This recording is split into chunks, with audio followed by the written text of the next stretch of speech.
Alright everybody, it is Maddie here today bringing you the newest episode of Post-apocalyptic Madness. This week featuring Destiny. Everyone's talking about Destiny, all the cool kids are talking about it, so I figured I'd show you it. So without further ado, let's hop into this. Okay, so Destiny is in a form a post-apocalyptic game, without a doubt. Basically the worlds have been taken over by the Fallen, and that's kind of all there really is to it. I mean, there's this other thing called the Hive, which is much like the Flood from Halo, and the story in this game is, I don't want to say it's strong or anything. It's interesting, but the only reason it's interesting is because of the universe you're in.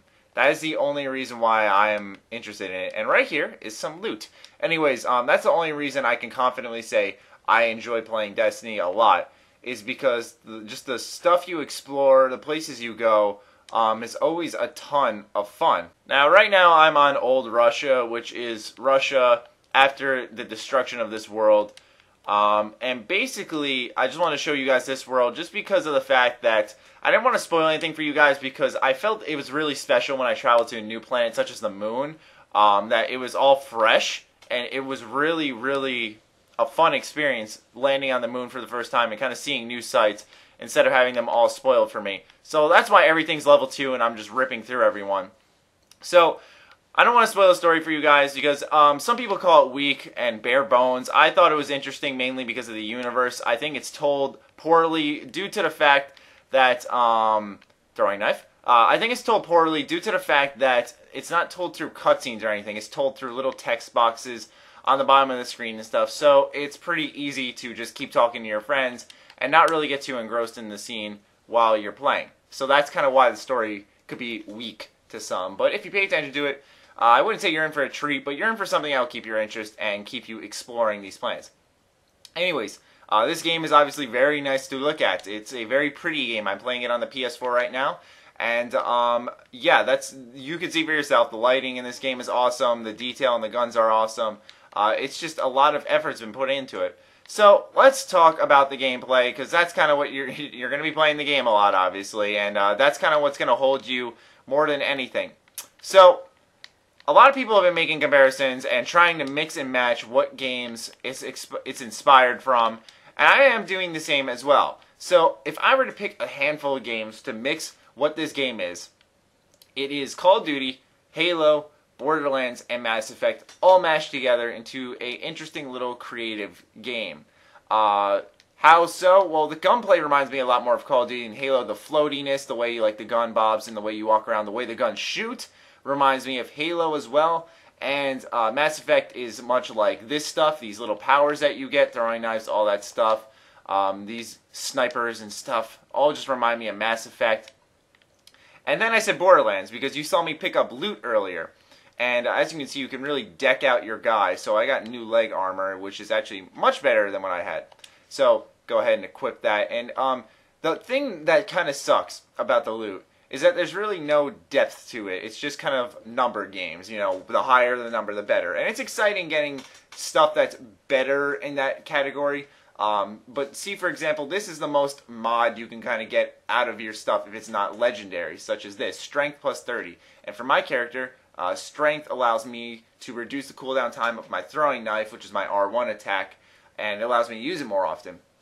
And that's cool and everything, but I would have loved it to be a little bit deeper. Now, that's not to say that this game is light in any regards, because there are so many weapons you can equip. You're always getting new loot. There's class items. You can go ahead and get new ships that are sparrows that you can drive around. You can get new ships, which are just kind of cosmetic emblems to kind of show your ranking.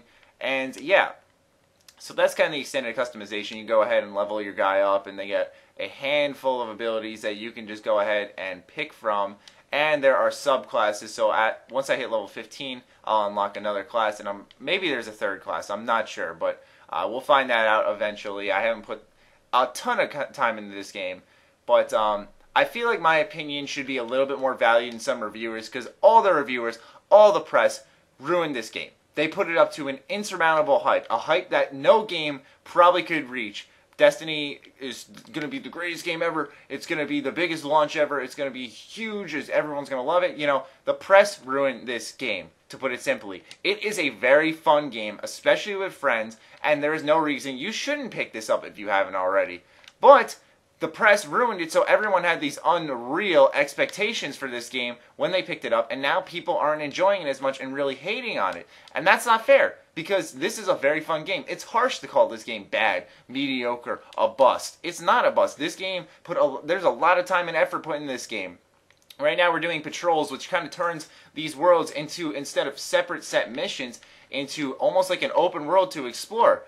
And like I said, since the open world is pretty... it's really fun to explore and just look around. Now, there are some issues, such as like where enemies spawn. Right where I'm standing, I can tell you that enemies spawn over there a bunch of times. They spawn here a bunch of times, and it kind of gets a tad repetitive. But it really depends on how much you play this game. If you're going to grind away at this game, I'm sure it'll get repetitive, just like any other video game would, really.